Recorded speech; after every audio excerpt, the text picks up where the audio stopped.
I knew you lived locally, so I really can't say enough how much I appreciate you being here. And I think for all of us, I mean, one first thing I want to say is I've seen how some people are reacting to Project Blueprint. I just want you to know you're among friends here, right? So everybody here is doing in our own way what you're doing. So we're really here is many ways, I want to say, is part of, I feel like you're part of our community, even though we've never met. I guess is the best way for me to put it. Because what we're trying to do here is really build something we call the healthspan ecosystem to advance longevity. And we really believe in these principles. And I'll get into that in a minute, but I think the first thing I want to start with is obviously everybody has their story. Your story is quite fascinating. I'm sure anyone here probably has heard Brian's story, but just so we can hear it from you, if you want to just give us a quick introduction of how you got to starting what you're doing right now with Project Blueprint, and then maybe we can jump into that after. So if you want to just give us that quick little summary of how you got here, that'd be great. Hi, everyone.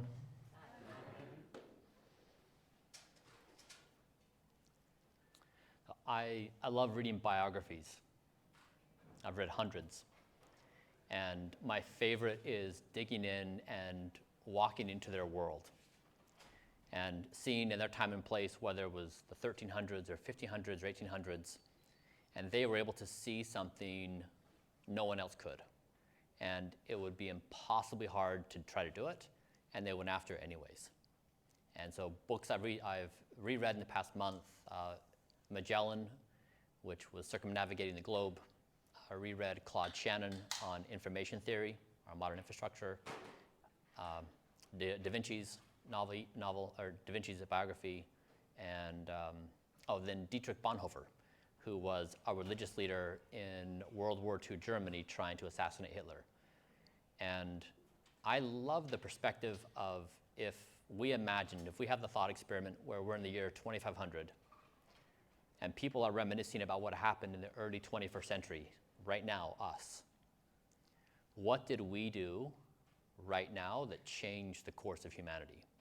And that thought process motivates me, that we could do something that would be relevant and worth mentioning in the 25th century, that we were able to see clearly through all the noise. We were able to quiet everything going on that doesn't matter and punch through and identify the thing that matters. So that's what I think that this is what we're doing, is that. And it rises to the level of importance that it would be 25th century noteworthy. Yeah, I think that's great because I really like the Magellan analogy because I think about that's like, the planet's been explored, although some people, talk about the undersea world, but we're exploring a new frontier, right? And so this next frontier is sort of this level of human biology, the biotech, the ability to have these sort of godlike powers, right, through technology. So that's definitely the frontier. So you're kind of acting as a biologically Magellan pathway in a way, right? Like exploring this new frontier. Is that how you see it? Yeah, is that so Blueprint is a practical orientation. Also the philosophy around it is, I call it zeroism. And so if you were basically just to try to create a wall in between technology over the past couple of centuries and not even know the names of individuals who started spiritual practices or ideological practices or whatever they were, just put a wall, you could basically map the technological capability to the ideological framework that emerged at the time. So ideology just mirrors technological capability. It never leaps it. And so if you just simply put a wall between now, what is technically possible here, and what is the corresponding ideology that would match, there doesn't exist one in the world today that is equal to our time. So take our technological potential, match it to the ideologies, and there's a whole. There's nothing that we say we ideologically align with that speaks to the technological abilities of our time and place. And so that's, to me, what Blueprint is. It's a practical way to go about existing, but it's also philosophically a match to these abilities, zeroism. So there's a philosophical component to it, right? There has to be, right? So maybe I'd like to really, again, dive into that a little bit, because I think one of the things we see, because a lot of people here are health educators or enthusiasts in there sort of on the front lines, trying to get other people to think this way. And, it's really hard to change human behavior. So how do you feel that what Project Blueprint is, how do you feel like we get that into the place where human behavior could actually change? Like how Yeah. are they connected? How do we tie those Yeah. together? So if we said, what is the single principle today that would match our technological capabilities, I think it's really simple. It's don't die. That's it.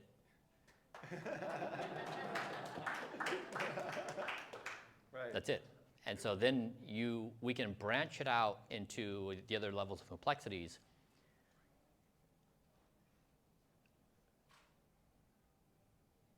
If you say then don't die, the next thing would be, how do we not die? And so we could die by our own self-destructive behaviors. We can die with inflicting harm upon each other. We can die when nation states have warfare between them. So there's all these different ways. And if we say, therefore, if the principle is don't die, how do we solve all these different layers of cooperation so that we don't die? And so Blueprint was a first approach to say, how can I tackle this cooperation problem I have with myself, within myself? And so all the things I do that increase my chances of dying. So eating too much food, junk food, not sleeping correctly, or not, skipping bedtime, skipping exercise, basically accelerating my aging, decay, and decline. And so what I then said is, okay, is there an alternative source of power besides me that can resolve my conflict? Because if I try to size up my willpower, I'm going to fail every time. And so I said, okay, how about this? I'm going to demote my mind. My mind can no longer decide what to do. I'm going to ask every organ of my body, what do you need to be in your best place? Like, hey, like legit, hey liver, how's it going? How you doing? Yeah, and what do you want to do today? I got that. So you're doing the macrocosm. I love what you just said. I'm not sure if everybody just caught this, but you talked about connecting the microcosm to the macrocosm, right? So we're divided now as a world, and people are fighting this and fighting that, and races are fighting each other, and cultures, and all this has been going on for all of humanity. But I heard you say the liver, the cells in our own bodies are kind of doing that, right? We have autoimmune disorders where cells are attacking each other, but that shouldn't be attacking. So you're kind of making that connection between the macro and micro. Am I correct there? Yeah, I'm basically saying, how do I not kill myself? Right. Because I'm pretty powerless to not kill myself. Every time I get an opportunity to do something bad, I do it. I do. I'm powerless. Right. I mean, my house is devoid of anything that I could be naughty with. I don't trust myself. Yeah, you just removed all temptation. It's all gone. Yeah, But it's legit a problem for the human race. Yeah. We all systematically kill ourselves, and we can't stop it. Right. We have a self-destructive instinct. Yeah. There seems to be something in us that's part of the human condition that has a propensity towards that self-destruction. Yes. So how do we stop ourselves from killing self? And so this is a conflict resolution. This is Blueprint. So you get data, you look at scientific evidence, you create a protocol, and you just say yes to the protocol. And so just like Ulysses did, Ulysses said, tie me to the mast, because when we go by the siren song, I'm going to be tempted to do it. No matter what I say, no matter what rationale I give you, do not untie me. And so the first principle is acknowledging our hopelessness against ourselves. And that's very true with me. And so I had to go about doing that. And so that's what you kind of did with the Project Blueprint, is you surrendered to the team, right? You created a team of experts, and you let them, in some ways, kind of transcend or supersede your own cognitive function. Because you're like, hey, you're the expert on this, right? You're going to help keep me alive. You're going to help me keep me, on the right nutritional plan. And so I still want to go back though again, because we can talk about sleep, exercise, nutrition. I mean, all of us know those things, right? We all know, and everybody knows we should be doing that. But I still keep coming back to the challenge of the mindset piece. So what was it in you? What was that transitional moment where you decided, okay, you're going to kill the old Brian I heard you talk about, right? So what do you think it was that gave you that capacity, and how were you able to commit so fully? Okay, so it's actually easier to commit more fully than it is to, it's easier to do this protocol than it is to use my mind. It's better, it's easier when I have to vacillate whether I have a bag of chips or a cookie for lunch, or whether I have one slice of pizza or two. I'm going to lose that every time. And so the thing that I think the most revolutionary thing about Blueprint is that, for me, I have demonstrated in myself that an algorithm is better at taking care of me than I can myself.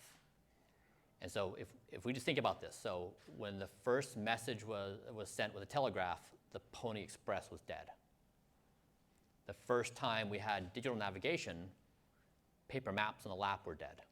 We know this is true. It doesn't matter what anyone's opinion is. It doesn't matter if people lose jobs because they can't do the Pony Express anymore. It doesn't matter. It's dead. So here's the kicker, what I think. Just like Nietzsche, following Nietzsche, Blueprint demonstrated the mind is dead. It's the most substantial revolution that's happening in the world right now, is algorithms are getting better at doing the things that we care about in every domain of our lives. It just surpassed our own well-being. And we haven't reconciled with this yet. But then it just simply becomes a problem. So I hold these Blueprint brunches at my house, 12 people, and I pose this thought experiment. Imagine, so if you had an algorithm that could give you near perfect health, mental and physical health, best of health of your life, would you be willing to say yes to this protocol? Now in exchange, you'd have to adopt what it's going to suggest you eat and what time you go to bed. You're going to have to follow the protocol. Would you do it? And then we have a 2.5-hour discussion about this. Right. And it's wild. I mean, I've done, I don't know, a dozen of these or so, but people have multiple existential crises. It's amazing. Like they dip, existential crisis, come back up for air, dip again, come back up for air. It's just full on people reconciling with reality. Just breaks their brain in every possible way, because people will say, like, if I can't choose what I'm going to eat, if I can't have that liberty to do it, I don't know why I exist. But it just punches through all these things. But to me, that's what really is happening right now, and that's the revolution afoot. Is that there's a remaking of being human, and it's more revolutionary than we think. Yeah, I totally agree with you, and I think that's one of the reasons why we've started this community and this ecosystem is exactly because we see that coming, and we see that it's not coming; it's actually here. Mm-hmm. I mean, you know this. You've been doing, you have some companies in this space. So I want to talk about existential crisis for a minute, because that's really interesting. Like, because you've talked to people about this and you're modeling it in your own life. What do you think is the big resistance that, like, is anyone else adopting this actually? Maybe that's a bigger question, easier question for me to ask. Have you found anybody else who's willing to adopt this yet? Yeah. Well, so I love that you guys chose this picture. This is a picture of Evening Brian. So, so every night at 7 p.m., this is when I was building Braintree Venmo, had 3 little babies, and every night at 7 p.m. I would overeat. I could not stop myself from overeating. No matter what I did, I couldn't do it. And so one night, out of desperation, I just said, "Evening Brian, you're fired. You ruin all that's virtuous in life." And so yeah, I really wanted to capture him on camera, but he was the naughtiest version of me. And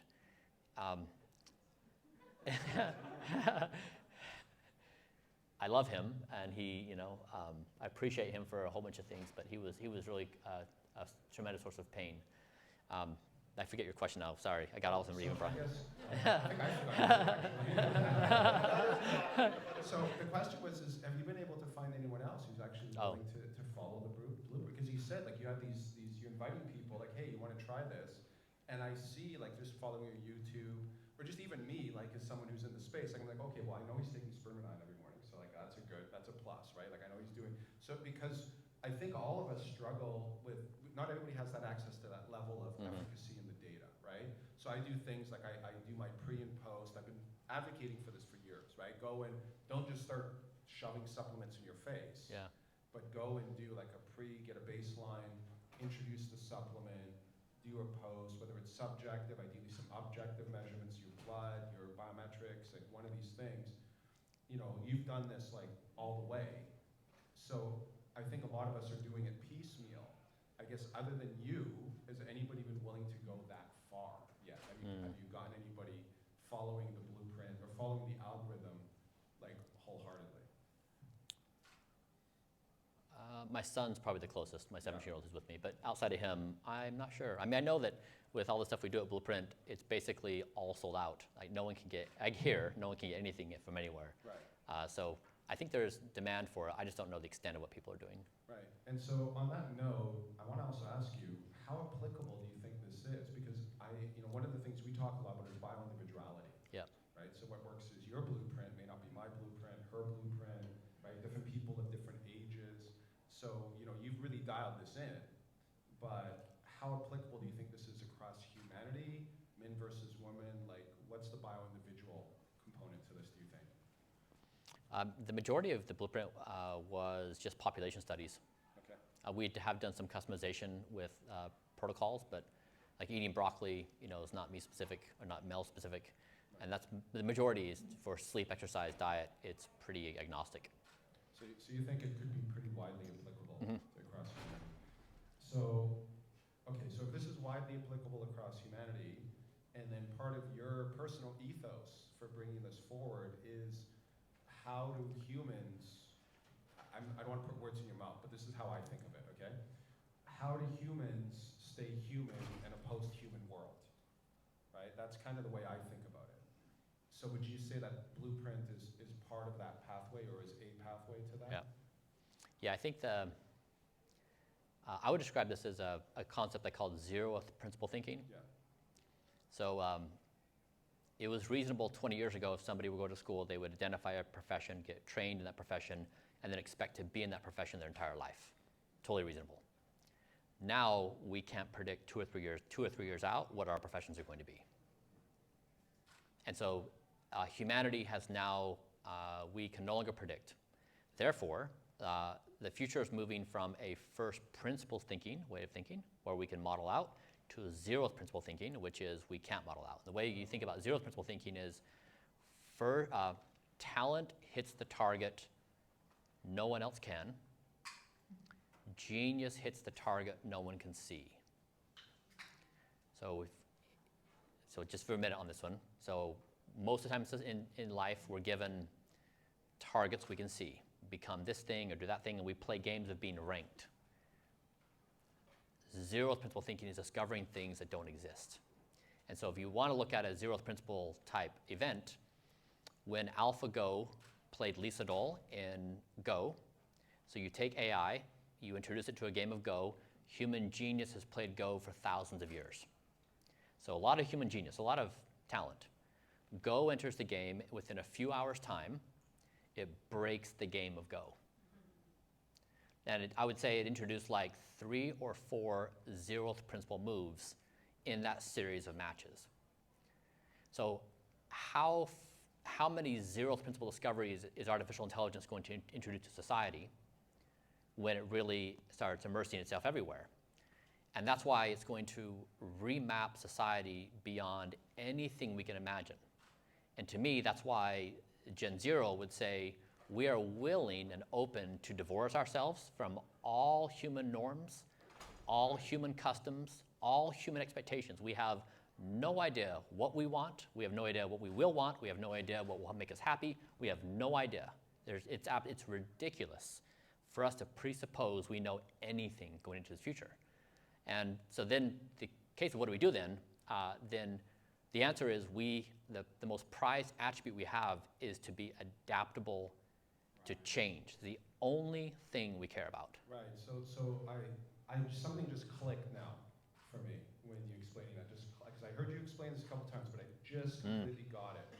Because so it's basically to enter this new reality, we have to be so physiologically, neurologically, and biologically resilient, because the rate of change is accelerating so exponentially that if we have brain fog and we have fatigue and all of these other things that are kind of commonplace for most humans, we're not going to really be able to even function in this new world that we're entering. Yes, exactly. Yeah, so like if you basically say, another thought experiment to tease this out is if we say, what is the potential of technology in 20 years?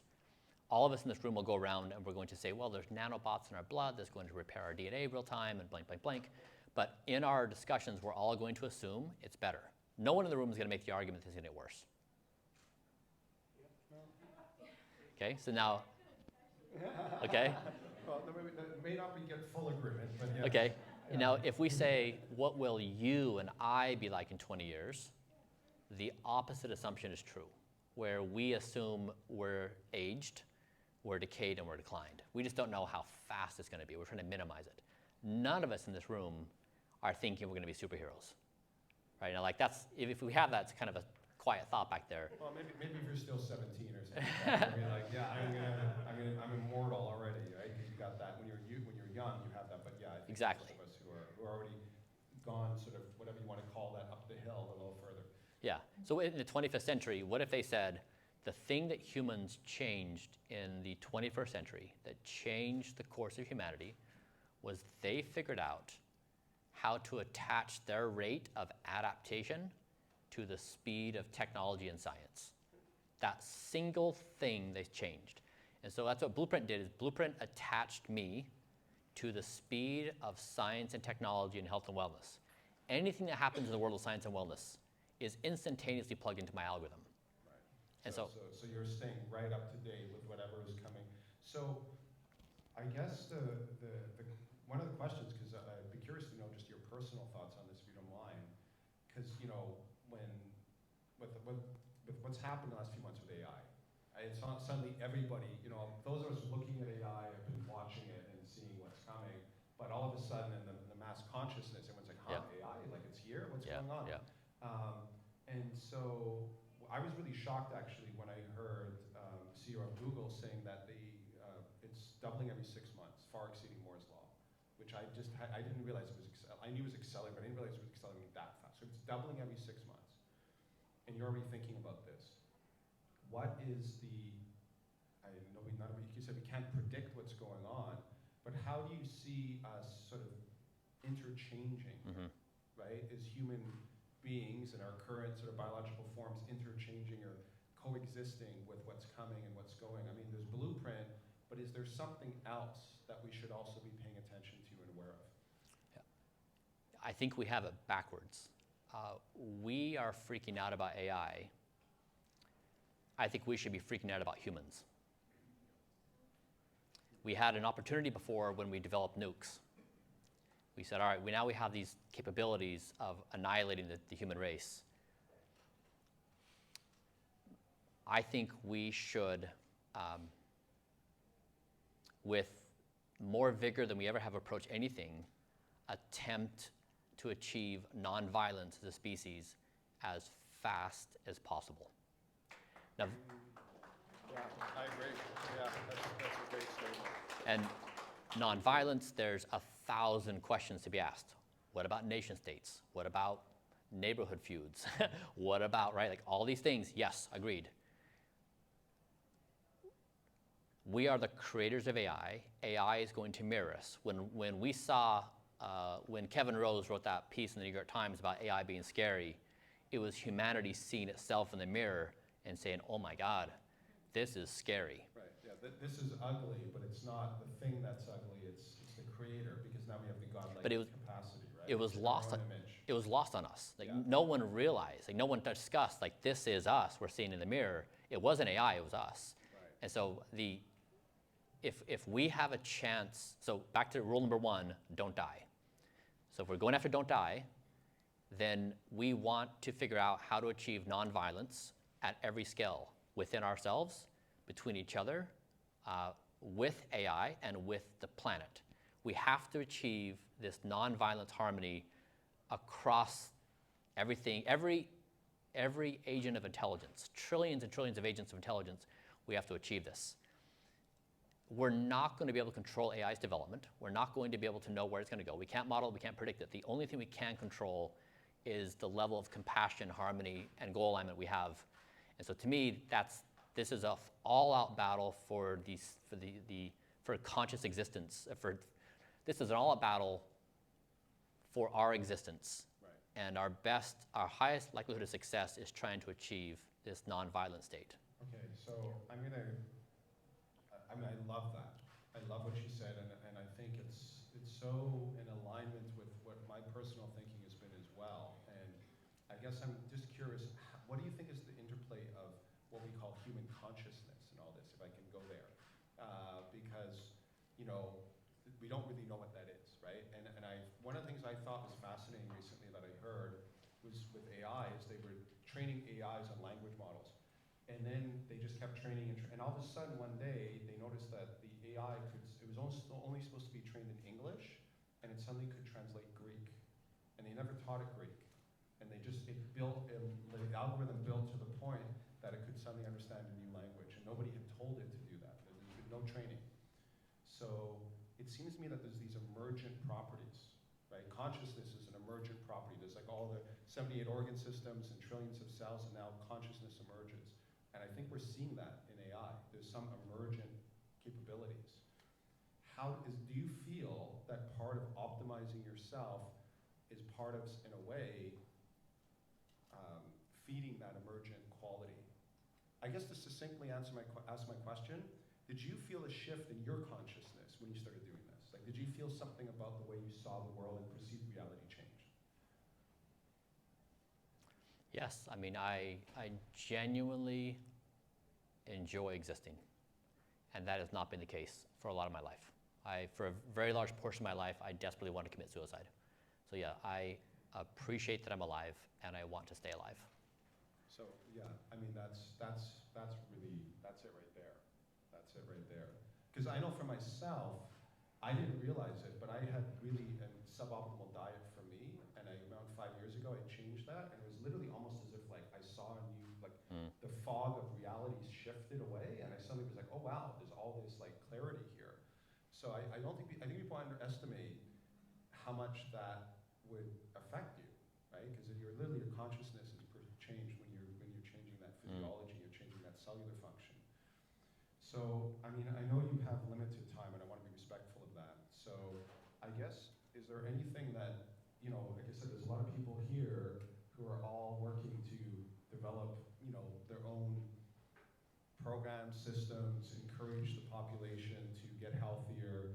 I think we're definitely looking to you for what you're doing, and we're going to keep an eye on it and let us know how I want to actually get a couple people here in the Rejuvenation Olympics. I want Stephen McCann. I think he could give you a run for his money, actually. He's the only guy here, I think, two-time Olympian, ex-Olympic gymnast. So I want to get him tested and see where he's at. I think he's going to be on the leaderboard. For sure, Stephen, you're on the leaderboard, I guarantee it. But is there anything you want to sort of just generally share with this audience? Anything we can do to support and participate in what you're doing? Yeah, I'd love to hear what's on your minds. So, all right. One of the things is about, thank you so much, by the way, thanks Elias. It all goes into the domain of ego, consciousness, quantum physics, mind-matter interface. Because at a physical level, what we are doing, we are seeing it. But what is unknown, what is beyond, I think that is where we are going to talk about no principle, because all these principles are man-made in a way. There are, of course, natural principles too, but most of the time we are stuck in a man-made principle, you know, whatever rules, regulations, and all that. Just going beyond that I'm seeing. Have you come across some of the ancient yogic teachings where we have seen yoga masters who lived 200, 300 years and perfectly preserved their body beyond corruption? Any comments on that? Like, did you enter that territory? Yeah, I've really kept my focus on things I can measure, and I haven't ventured past that at all. Once you leave measurement, it just is like it's a wild, wild west. Like you just have no idea what's going to happen, and everyone's opinion is of equal weight. And the problem right now in health and wellness and anti-aging is when no one knows anything, everyone knows everything. And when everyone knows everything, everyone knows nothing. And so the problem is, at my brief time in this area, no one can agree about anything, anytime, no matter who you are. Like, no expert, no novice, no one agrees on anything. Welcome to Health and Wellness. And so given that's the state of play, I really just want to only speak in things that can be measured, because otherwise the conversation will be much more unruly. That makes sense, actually. And a quick extension of that is... Sorry, one question. Sorry, next question, Joe.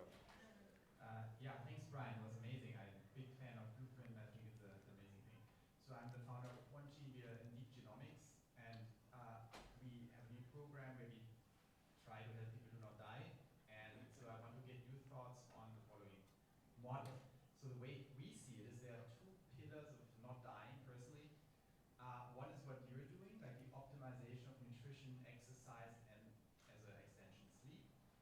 then there's this other pillar what we are focusing on, which is precision detection of Mhm. all diseases early stage. Mhm. Because we know statistically, even if you do Mhm. everything perfect here, you Mhm. still can get cancer. Mhm. You still can get some cardiovascular issue or anything.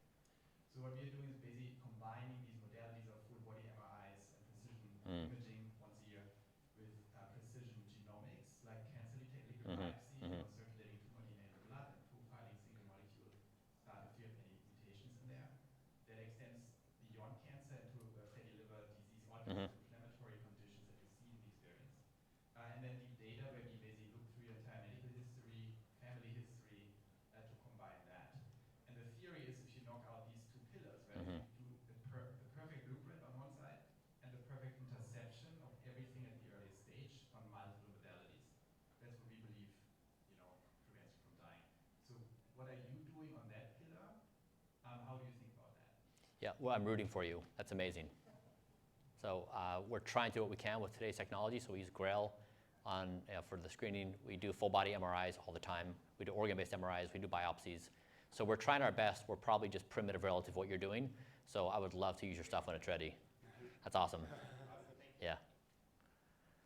Hi, thank you so much. I have a very different perspective as an acupuncturist. I'm also a chronic pain patient. I've had a very different experience without any AI. I could be dead already. So from my experience and the work that I do, there are many roads to Rome. So when I raised my hand up earlier in the comment, all of this technology really isn't necessary to be superhuman. And my mentors, the people that I'm studying with, actually there's a huge bank of evidence I'd be happy to share. I have an evidence-based practice that's integrated. I use all kinds of labs and measurements for what actually happens from using Qigong, yoga, breath work, acupuncture. And when you talk about this concept of nonviolence, it's a state change, right? To change consciousness. It can happen from a treatment, for example. When we do a regular acupuncture, show up in a trauma zone. Is there a question? So the question is, it sounds like from your answer to the yoga question earlier, that you haven't necessarily explored the type of evidence that I've been studying and practicing for over a decade. And I also have some wonderful mentors, if you would be open to exploring some of that and perhaps integrating it, because when we combine the tech with the ancient tech, then there's a whole other level of what's possible. So I didn't know if you integrated any of that. Yeah, Blueprint is not a claim that we've trialed everything in existence. It's a claim that going about something systematically is better than a non-systematic data-driven approach. So good on you for what you're doing. I would cast no shade, so wonderful job. And I would just say we're taking different approaches, and let's go, both of us. It's wonderful. Yeah, I mean, I think one of the things that we've been talking about here, and I'll just share this since you're here with us for this moment, is that we've been talking about, the way I've been looking at this is like an ecosystem, right? And it's like, and I just started this analogy today because we're still building it, but it's like, there's a tree over here, there's the mycelium in the ground, there's the bird, there's the large game, there's like all these things coexisting in the space. And so I think the problem we have as humans is we start thinking, well, my tree is better than your tree. Right? My mycelium over here is superior to that bird. And that's kind of like, if you think about it from an ecosystem perspective, it's stupid, actually. It's a stupid way to think. So it's like you have your system and you have your system, and we all gotta coexist, right? We gotta create this thing where it's not, we gotta stop evangelizing, in my opinion at least, like the one path. There isn't one true path. Sorry. I studied a lot of religion. I went and studied with so many teachers to try the one true path. 50 years later, there is no true path. Newsflash. So I want to respect everybody's path. And I want to encourage all of us to think that way. So that's my little tidbit there. And I love your path. And I think your path models something that can inspire us to say, okay, and then for some people, that path is like the perfect path, right? And so we want to, and I think generally, I mean, a lot of humans could just benefit from even a portion of adopting that, right? So I'll just ask you what you think of what I just said, and then maybe we have time for one more question. So.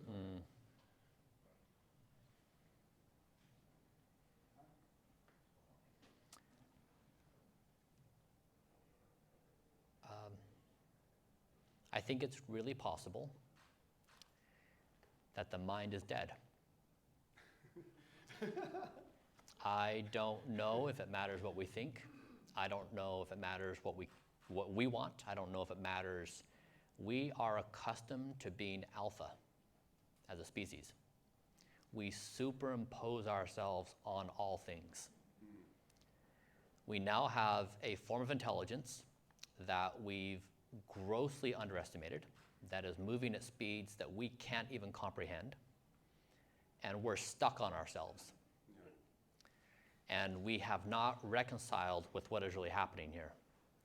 And I think it might be the most significant revolution in the history of the species, where when the mind is dead, we need to remake ourselves in a way that adapts to the circumstances so that we can survive.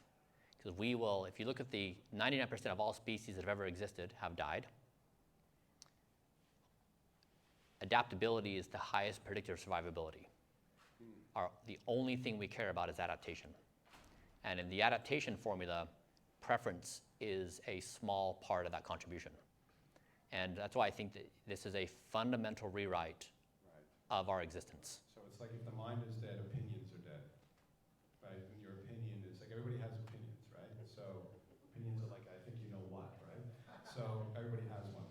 So that's kind of, I mean, that's an interesting, it's kind of what I said, but I guess maybe in a little more succinct manner, right? Like opinions are dead, or our personal projections and opinions and perspectives. It's like, that's why you're saying, let's look at the actual data and how does it guide us based upon like the optimal outcome. This is the thought experiment we all need to run. So put a wall in between today's technology and then the ideology that matches up with it. And just match the two. And what have we seen systematically over the past few decades is every time our computational systems get a hold of data and they do a given task, they exceed our abilities. And then we accept that into our lives. Sometimes we celebrate, sometimes we kick and scream, but it's something that's happening routinely and predictably. And so with health and wellness, if Blueprint is an analog example of a demonstration where it's done that for me, then we've basically shown inevitability for the entire world. Right, because basically there's nobody else that I've seen, and again, I don't know if anyone's done the studies, but no one else has been able to sort of reverse their epigenetic age that rapidly, that accurately, and change the organ systems that effectively. So you're kind of saying, like, regardless of our opinions, here's the proof that this thing is what it is. Yeah. Yeah. And I think that's something, you know, I mean, that is, I think what you just said in the rewriting of our brain is like, that's kind of something we need to start programming into our thinking, is what you're saying. Yeah, as well. and so if the mind is dead, the thing that we care about is not dying, which means nonviolence. So we just have one goal as a species. Just stop violence with each other, with ourselves, with the planet, with AI. So does that mean free will is dead?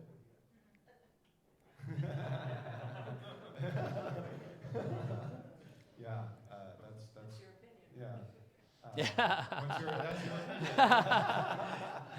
Great, that's great. So I know we could go on forever. Like I said, I promised Brian I'd be respectful of his time. So I know we have a ton of other questions. I don't know if you have any. I'm okay if you do a few more. You're okay to This do is a few more? great. Okay.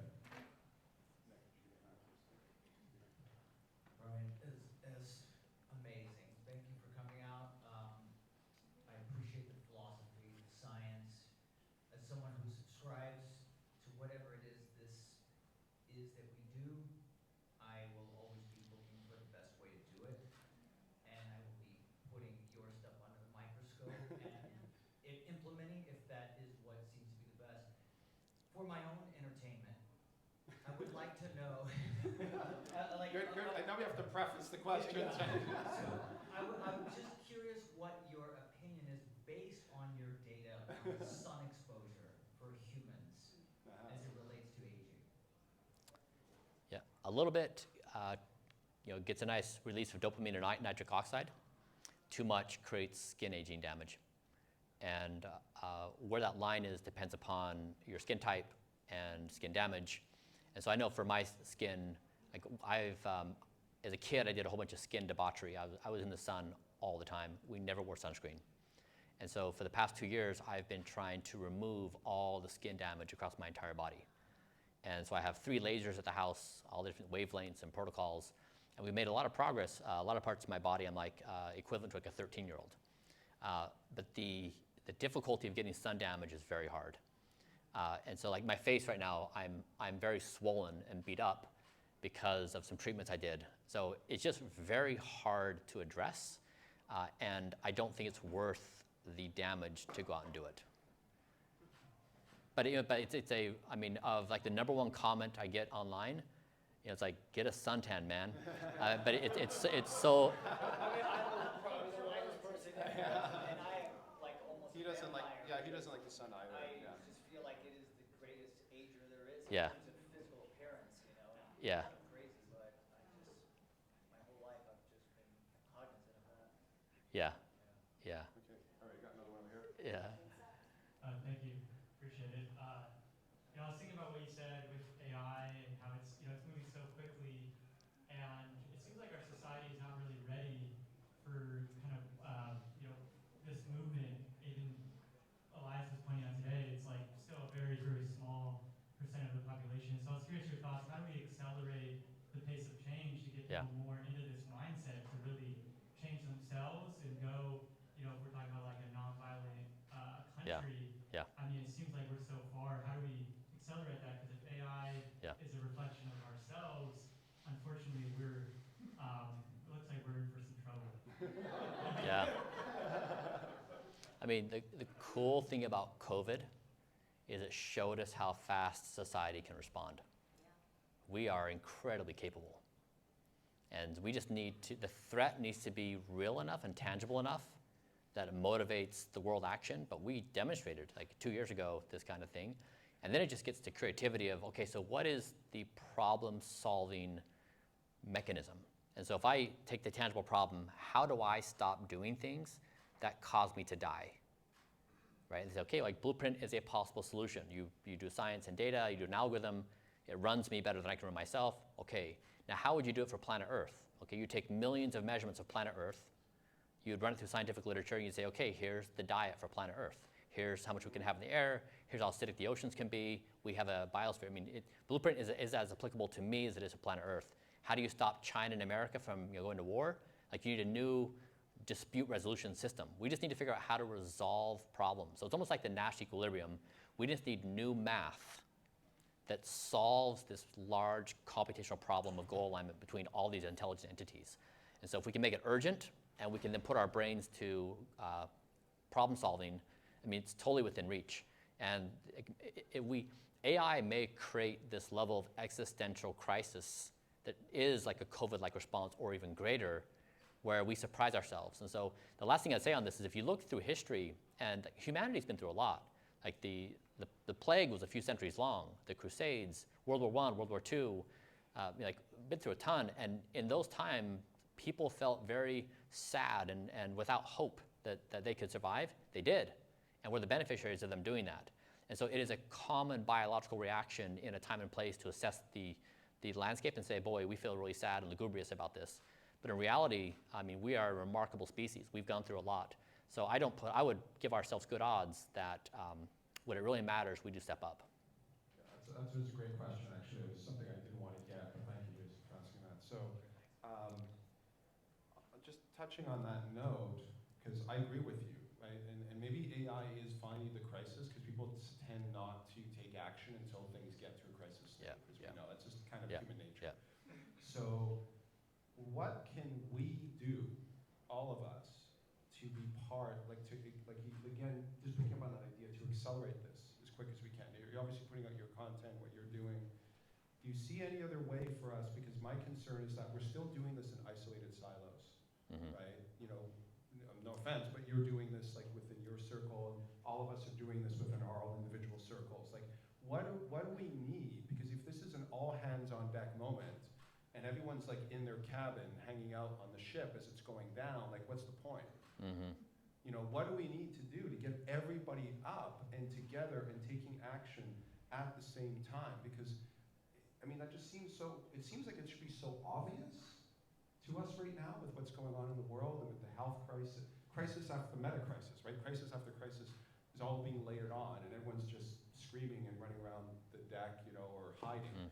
So do you see any idea or any system we can do to create some unified response? Yeah, I just finished, this morning, I just finished my draft of Zeroism. It's basically an attempt at a framework that gets us all on the same page. And it doesn't get granular, and it's not like a list of things, specific things. It just says, we care to exist. We're going to cooperate to exist. We want to stop violence. There's thousands of questions we need to solve in order because there's so many ways to do that. So we're going to sort that out day after day. But it's an attempt at trying to galvanize a framework on how we can unite our efforts to say, this is the future we want, and we're going to fight for it, non-violently. Right, but basically, I guess I say that. We have to advocate for it, right? Like fiercely advocate. I mean, so like I say that because, like, for example, this week I had a few conversations where people were putting forward this idea. They want to live. They want to squeeze in as much life as they can in time. And I was saying, I want to invest in slowing my speed of aging because I believe that the return on my investment could be 10x or 100x or 1000x. I believe there's no reason why I can't imagine living for some unknown duration of time, and I want to be around for this amazing future. And so even in that philosophical situation, if we try to align around this idea, some people are going to basically, inherently what they're saying is, I'm okay dying. And I'm trying to say, it's not okay to die. Now, of course, people can opt out, fine. But what I'm trying to say is that just like, literally they will. Like where are we at? Where are we at as a species? Do we agree we want to keep on living? And it's not clear. And even if we say we do our behaviors match it? No. So it's so weird as humans that we exist and that we have all these conflicting desires, and we can't even do the most basic thing which we want to do, which is live, right? We do these things that kill ourselves, and we can't stop them. So it's a really complicated problem to solve when you're the one in charge. I'll say one more thing about this that I think is interesting. In early American colonies, there was this big debate going on where they were saying, should we have independence as the 13 colonies? And there was half the people were like, this democracy idea sounds amazing. And the other half were like, we really trust the king. It's safe, it's big, it's like, we know this thing. And they were split. And then Thomas Paine wrote this pamphlet, Common Sense, the most widely read pamphlet in the early American Revolutionary history. And he said, this is nuts. Trusting the king is terrible. They're corrupt. They do terrible things for us. They don't understand things on the ground. Like, they're just so far away. We can't live under this rule. And it was sufficiently persuasive where the people were like, all right, let's do that. And so the colonies voted for independence. And the argument I think would be relevant for us is we live under a corrupt monarchy, our minds. And our minds are so deeply entrenched with tyrannical control, we can't see it. And every time we try to think about it, the mind's like, I'm in control, so don't touch me. And it's like, it's Evening Brian. It's like this version of you, and you have to really sit in it to understand how tyrannically powerful your mind is, to let go of its power, and to say, I'm okay to be without this control. It's impossibly hard to do, but once you feel it, it changes everything about who you are. And that's the argument, is I think we live under the tyranny of the human mind, and it's our worst nemesis, worse than AI, worse than anything else. And it's this thing which we have to put our fingers on, which is the hardest thing that human race can do, because we have to basically go through ourselves to find our future. I think that's a perfect place to end. Thank you so much.